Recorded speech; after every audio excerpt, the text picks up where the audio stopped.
செஞ்சி திருவள்ளுவர்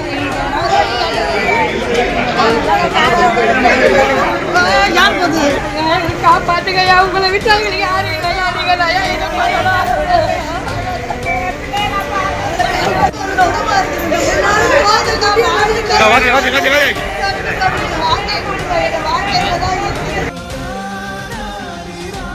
நாங்களாம் நடமாட வியாபாரி சார்.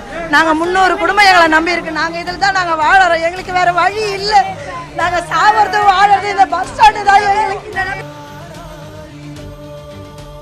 கிளாம்பாக்கம் பேருந்து நிலையத்தில் ஆய்வு மேற்கொள்றதுக்காக வந்திருக்காரு போக்குவரத்து துறை அமைச்சரான சிவசங்கர் அவர்கள். திடீர்னு அவரோட காலில் விழுந்து சில பெண்கள் கதறி அழுதுருக்காங்க. இதனால அந்த இடத்துல பரபரப்பு ஏற்பட்டிருக்கு. என்ன நடந்துச்சு வாங்க பார்க்கலாம். காப்பாத்துக்கையா, உங்களை விட்டாங்க யாரு செங்கல்பட்டு மாவட்டம் கிளாம்பாக்கம் பகுதியில் கட்டி முடிக்கப்பட்டிருக்கிற கலைஞர் நூற்றாண்டு நினைவு பேருந்து நிலையத்தை இன்னிலிருந்து செங்கல்பட்டு மற்றும் திண்டிவனம் வழியா போகக்கூடிய தென் மாவட்ட பேருந்துகள் எல்லாமே கிளாம்பாக்கத்திலிருந்து போயிட்டு வந்துகிட்டு இருக்கு. இந்த நிலையில போக்குவரத்து துறை அமைச்சர் சிவசங்கர் கிளாம்பாக்கம் பேருந்து நிலையத்துல ஆய்வு ஒன்று மேற்கொண்டிருக்காரு. அப்போ சில பெண்கள் திடீர்னு அமைச்சரோட காலில் வந்து விழுந்து கோரிக்கை வச்சிருக்காங்க. அதுவும் அழுதுகிட்டே கோரிக்கையை வச்சதுனால பரபரப்பு ஏற்பட்டிருக்கு. எங்களோட வாழ்வாதாரத்தை நீங்க தான் காப்பாற்றணும் அப்படின்னு சொல்லியும் அந்த பெண்கள் தெரிவிச்சிருக்காங்க.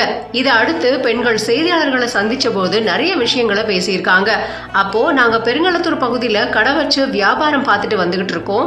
சுமார் 200க்கும் மேற்பட்டோர் இங்க கடை வச்சு வர பயணிகளை நம்பிதான் எங்க வாழ்வாதாரமே இருக்கு அப்படின்னும், இப்போ பேருந்துகள் கிளாம்பாக்கம் வரை மட்டும்தான் வருது அப்படின்னு தெரிவிக்கப்பட்டிருக்கிறதுனால நாங்க என்ன செய்யறதுன்னு தெரியாம முழிச்சிட்டு இருக்கோம் அப்படின்னு சொல்லியிருக்காங்க. நாங்க இந்த இடத்துல கடை கேட்ட பொழுது எங்களுக்கு கடை ஒதுக்க மறுத்துட்டாங்க அப்படின்னு வேதனையோட தெரிவிச்சிருக்காங்க. இன்னும் நிறைய விஷயங்களை அவங்க பேசியிருக்காங்க. இந்த சம்பவத்தை பத்தி நீங்க என்ன நினைக்கிறீங்க அப்படிங்கறத கமெண்ட் பாக்ஸ்ல கமெண்ட் பண்ணுங்க. நாங்களாம் நடமாட வியாபாரி சார். நாங்க 300 குடும்பம் எங்களை நம்பி இருக்கு. நாங்க இதில் தான் நாங்க வாழறோம். எங்களுக்கு வேற வழி இல்லை. நாங்க சாவறது வாழறது இந்த பஸ் ஸ்டாண்டு தான் எங்களுக்கு. எல்லாருமே நாங்க இதுல தான் இருக்கிறோம். எங்களுக்கு நடமாட வியாபாரத்துக்கு எங்களுக்கு வழி பெரங்குளத்தூர் தாம்பரத்துல வியாபாரம் பண்ணோம் சார்.